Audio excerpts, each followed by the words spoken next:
सभी आदरणीय मुख्यमंत्रीगण, केंद्र में मंत्रिपरिषद के मेरे साथी, गवर्नर्स, लेफ्टिनेंट गवर्नर्स, आप सबको नमस्कार। अनलॉक 1 को 2 सप्ताह हो रहे हैं।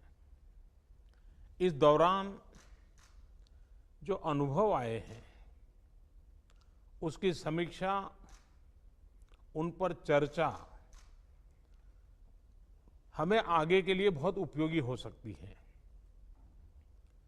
आज की इस चर्चा में मुझे भी आपसे काफी कुछ जानने का अवसर मिलेगा। ग्राउंड रियलिटी क्या है उसको समझने का अवसर मिलेगा। आज की चर्चा के निकले पॉइंट्स, आपके सुझाव देश को आगे की रणनीति बनाने में अवश्य मदद करेंगे। साथियों, किसी भी संकट से निपटने के लिए टाइमिंग का बहुत महत्व होता है। सही समय पर लिए गए फैसलों ने देश में कोरोना संक्रमण को नियंत्रित करने में बहुत मदद की है। भविष्य में जब कभी भारत की कोरोना के खिलाफ लड़ाई का अध्ययन होगा, तो ये दौर इसलिए भी याद किया जाएगा कि कैसे इस दौरान हमने साथ मिलकर के काम किया। कोऑपरेटिव फेडरलिज्म का सर्वोत्तम उदाहरण प्रस्तुत किया। साथियों, जब कोरोना दुनिया के अनेक देशों में चर्चा का विषय भी नहीं बना था, तब भारत ने इससे निपटने के लिए तैयारियां शुरू कर दी थी, फैसले लेने शुरू कर दिए थे। हमने एक एक भारतीय की जिंदगी को बचाने के लिए दिन रात मेहनत की है। बीते हफ्तों में हजारों की संख्या में हमारे भारतीय भाई बहन विदेश से अपने वतन वापस लौटे हैं। बीते हफ्तों में लाखों की संख्या में प्रवासी श्रमिक अपने अपने गांव पहुंचे हैं। रेल, रोड, एयर, सी सारे मार्ग करीब करीब अब खुल चुके हैं। लेकिन इसके बावजूद, हमारी इतनी जनसंख्या होने के बावजूद भारत में कोरोना संक्रमण उस जैसा विनाशकारी प्रभाव नहीं दिखा पाया जो दुनिया के और देशों में कोरोना ने आफत पैदा की है। दुनिया के बड़े बड़े एक्सपर्ट्स, हेल्थ के जानकार, लॉकडाउन और भारत के लोगों द्वारा दिखाए गए अनुशासन की आज भारी चर्चा हो रही है। आज भारत में रिकवरी रेट 50% से ऊपर चला गया है।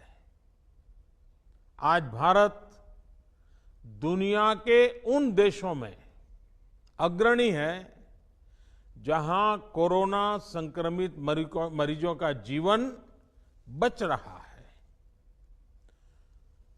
कोरोना से किसी की भी मृत्यु दुखद है। हमारे लिए किसी एक भारतीय की भी मृत्यु असहज करने देने वाली है। लेकिन ये भी सच है कि आज भारत दुनिया के उन देशों में है जहां कोरोना की वजह से सबसे कम मृत्यु हो रही है। अब अनेक राज्यों के अनुभव आज आत्मविश्वास जगाते हैं कि भारत कोरोना के इस संकट में अपने नुकसान को सीमित करते हुए आगे बढ़ सकता है। अपनी अर्थव्यवस्था को तेजी से संभाल सकता है। साथियों, बीते 2 हफ्ते के अनलॉक 1 ने हमें एक बड़ा सबक ये भी दिया है कि अगर हम नियमों का पालन करते रहें, सारे दिशा निर्देशों को मानते रहे, तो कोरोना संकट से भारत को कम से कम नुकसान होगा। इसलिए मास्क या फेस कवर, उस पर बहुत ज्यादा जोर देना अनिवार्य है, आवश्यक है। बिना मास्क या फेस कवर के घर से बाहर निकलने की अभी कल्पना करना भी सही नहीं है। ये जितना खुद उस व्यक्ति के लिए खतरनाक है, उतना ही उसके आसपास के लोगों के लिए भी। इसलिए 2 गज की दूरी का हमारा मंत्र हो, दिन में कई बार 20-20 सेकंड के लिए साबुन से हाथ धोने की बात हो, सैनिटाइजर का इस्तेमाल हो, ये सभी बहुत गंभीरता से किए जाने चाहिए। खुद की सुरक्षा के लिए, परिवार की सुरक्षा के लिए, विशेषकर घर के बच्चों और बुजुर्गों की सुरक्षा के लिए ये बहुत जरूरी है। अब तक लगभग सारे ऑफिसेस खुल चुके हैं। प्राइवेट सेक्टर में भी लोग ऑफिस जाने लगे हैं। बाजारों में, सड़कों पर भीड़ बढ़ने लगी है। तो ये सारे उपाय ही कोरोना को तेजी से फैलने से रोकने में मददगार होंगे। थोड़ी सी भी लापरवाही, थोड़ी सी भी ढिलाई, अनुशासन में कमी कोरोना के खिलाफ हम सभी की लड़ाई को कमजोर करेगा। और इतने दिनों की जो तपस्या है, उस पर पानी फिर जाएगा। हमें इस बात का हमेशा ध्यान रखना है कि हम कोरोना को जितना रोक पाएंगे, उसका बढ़ना जितना रोक पाएंगे, उतना ही हमारी अर्थव्यवस्था खुलेगी, हमारे दफ्तर खुलेंगे, मार्केट खुलेंगे, ट्रांसपोर्ट के साधन खुलेंगे और उतने ही रोजगार के नए अवसर भी बनेंगे।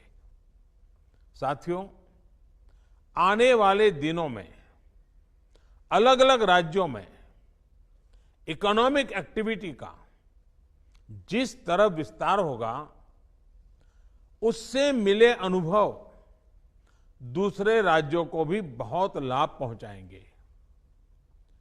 बीते कुछ हफ्तों के प्रयासों से हमारी अर्थव्यवस्था में ग्रीन शूट्स दिखने लगे हैं। पावर कंजम्पशन जो पहले घटता जा रहा था, वो अब बढ़ना शुरू हुआ है। इस साल मई में फर्टिलाइजर की सेल बीते साल मई की अपेक्षा 2 गुनी हुई है। इस बार खरीफ की बुआई बीते साल की अपेक्षा करीब 12-13% ज्यादा हुई है। 2 व्हीलर्स का प्रोडक्शन लॉकडाउन से पहले के स्तर का करीब करीब 70% तक पहुंच चुका है। रिटेल में डिजिटल पेमेंट भी लॉकडाउन से पहले की स्थिति में पहुंच चुका है। इतना ही नहीं, मई में टोल कलेक्शन में बढ़ोतरी होना इकोनॉमिक एक्टिविटी में वृद्धि को दिखाता है। लगातार 3 महीने तक एक्सपोर्ट में कमी के बाद जून में एक्सपोर्ट फिर से बाउंस बैक करके पिछले साल के प्री कोविड पीरियड में पहुंच गया है। ये तमाम संकेत है जो हमें प्रोत्साहित कर रहे हैं, आगे बढ़ने के लिए प्रेरित कर रहे हैं। साथियों, आप में से अधिकतर राज्यों में एग्रीकल्चर, हॉर्टिकल्चर, फिशरीज और एमएसएमईज का हिस्सा बहुत बड़ा है।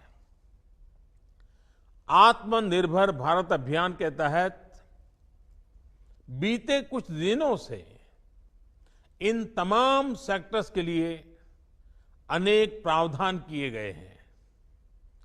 एमएसएमईज को सपोर्ट करने के लिए अनेक फैसले हाल में लिए गए हैं।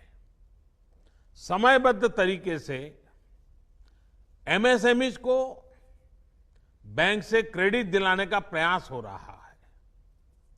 100 करोड़ रुपए तक के टर्नओवर वाले उद्योगों को 20% अतिरिक्त क्रेडिट के ऑटोमेटिक इंक्रीज का लाभ दिया गया है।